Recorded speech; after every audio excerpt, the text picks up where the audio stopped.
Yes, bakunzi ba filime nyarwanda, ubu noneho tugiye kurebera hamwe urutonde rwa filime umunani zikunzwe kurenza izindi mu gihugu cy'u Rwanda. Ese filime ukunda yabirimo?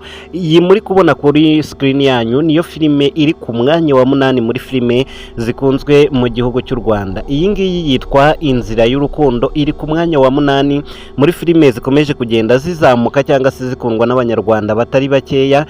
Inzira y'urukundo rero ni imwe muri filime imaze hafi ukwezi n'ibyumweru bibiri isohotse, ariko uburyo irebwa byatumye muri uku kwezi kuri iyi tariki ya 13 z'ukwezi kwa 12 iza muri filime ziri kutrendinga mu gihugu cy'u Rwanda. Reka turebe ku mwanya wa karindwi ngo ni iyihe filime irahaza muri filime zikunzwe ku mwanya zikunzwe mu gihugu cy'u Rwanda. Ibi byose turabirebera hamwe.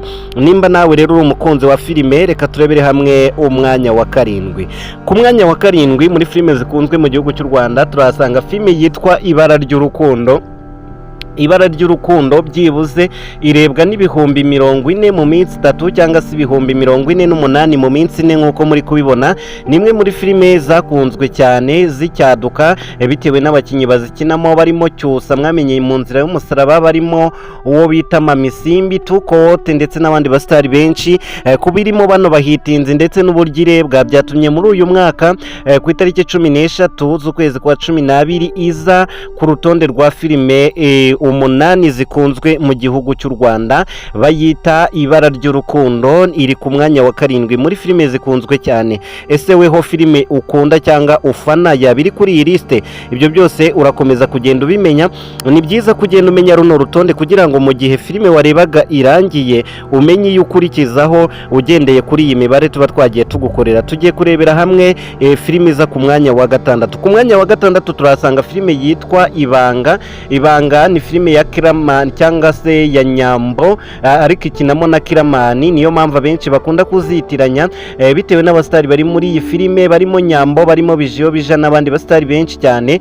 Byatumye iyi filime iza ku mwanya wa gatandatu muri filime zirebwa muri uyu mwaka wa 2024 tariki 13 z'ukwezi kwa 12. Uru ni urutonde rwizewe kandi 100% tugendeye ku mibare ireba filime. Byibuze iyi filime Ibanga irebwa n'ibihumbi 41 mu masaha 18. Urumva ko ni views nyinshi cyane, abayireba ni benshi cyane kurenza izindi filime twagiye dutambuka. Iyi ngiyi rero iza ku mwanya wa gatandatu muri filime zikunzwe mu gihugu cy'u Rwanda. Nimba hari aho mbeshye ushobora kujya muri comment nawe ukavuga uko byumva. Twagendeye ku mibare y'uburyo zino filime zirebwamo cyangwa se uburyo zazamutse.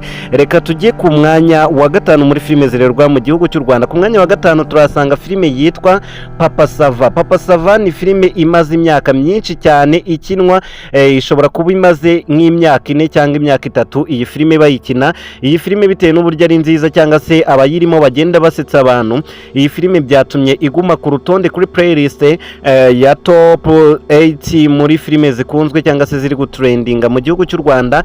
Papa Sava rero iza ku mwanya wa gatanu muri filime zikunzwe. Iyi filime irebwa n'ibihumbi 72 mu minsi 2 gusa, byibuze mu minota 42 ibirebwe n'igihumbi na 300 by'abantu bakunda iyi filime yitwa Papa Sava.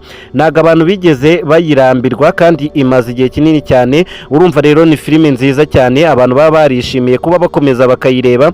Ubwo nawe rero imwe muri filime ureba muri izi ramutse ihagaze wakirebera zino filime, cyangwa se mu gihe urangije kureba agace wari uri kureba ukaba wakenera indi filime ushaka kureba, warebera muri izi ngizi ugendeye kuri runo rutonde nagukoreye. Ku mwanya wa kane muri filime ziri gutrendinga mu gihugu cy'u Rwanda, ku mwanya wa kane turasanga filime yitwa Umuturanyi. Umuturanyi nayo imaze hafi imyaka irenga 3 ikinwa.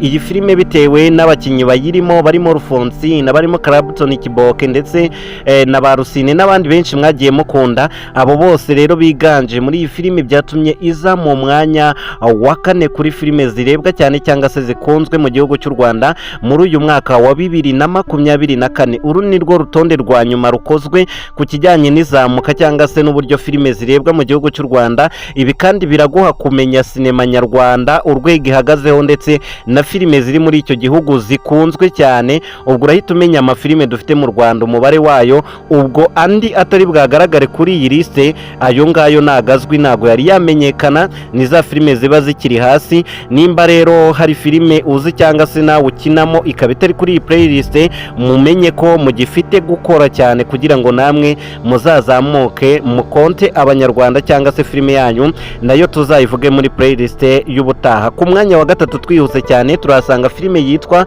My Daughter imaze hafi ukwezi kumwe ikinwa. Ni imwe muri filime zakunzwe cyane kurenza izindi zose, kuko urumva yaje ica kuri Zabamenya, ica kuri ica kuri ziriya zose twabanje Zabamenya ntiturazigeraho ariko nazo turagenda tuzibona.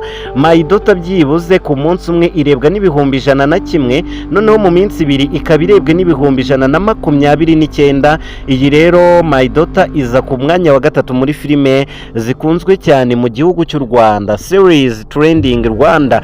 Ubwo rero izi nizo series ziba ziri gutrendinga mu Rwanda. Tugiye kurebera hamwe umwanya wa kabiri ndetse n'umwanya wa mbere. Ese filime ukunda iraza kugaragara kuri runo rutonde, kuri iyi playlist? Nimba nawe rero uri umukinnyi wa filime cyangwa se mukaba mufite filime mukamubona itari kuri uru rutonde, mumenye ko mugifite byinshi byo gukora kugira ngo muzamure views zanyu, namwe ubutaha tuzabavuge kuri iyi playlist. Abari mu Burundi, abari mu bihugu bindi, izi nizo filime mushobora kureba nziza. Turebere hamwe umwanya wa kabiri. Ku mwanya wa kabiri turasanga filime yitwa Bamenya imaze imyaka irenga 4 ikinwa. Iyi Bamenya irarebwa cyane ku buryo itagiva hiti bitewe n'imyaka imaze, yakabaye yaraharurutswe, ariko kuri ubu ngubu kuba ikiza ku mwanya wa kabiri kuri filime zirebwa cyane mu gihugu cy'u Rwanda, urumva ko ni filime yakunzwe n'abatari bakeya, bamwe mu bakurura abantu bayirekinamo.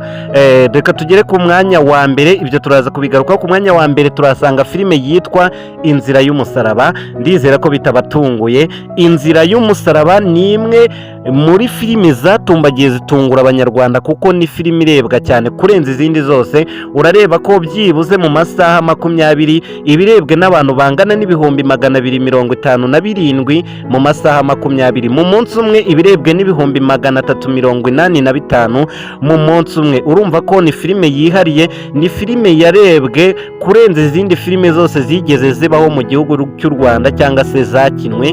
Na yindi filime yigeze irebwa n'ibihumbi 385 mu munsi umwe. Urumva ko rero ni filime irebwa cyane, niyo filime yahigitse izindi kuri iyi top 8 dufite kuri uru rutonde. N'izindi zose zizagenda ziza, ariko mukore cyane kugira ngo namwe mugaragare kuri iyi playlist mba nabateguriye. Ngurwo rero urutonde rwa filime zikunzwe mu gihugu cy'u Rwanda, filime zigera ku 8 zikunzwe mu gihugu cy'u Rwanda. Nimba rero hari aho twibeshye kuri runo rutonde, ushobora kujya muri comment ukabitwandikira ukatubwira uko byumva. Mugira umunsi mwiza.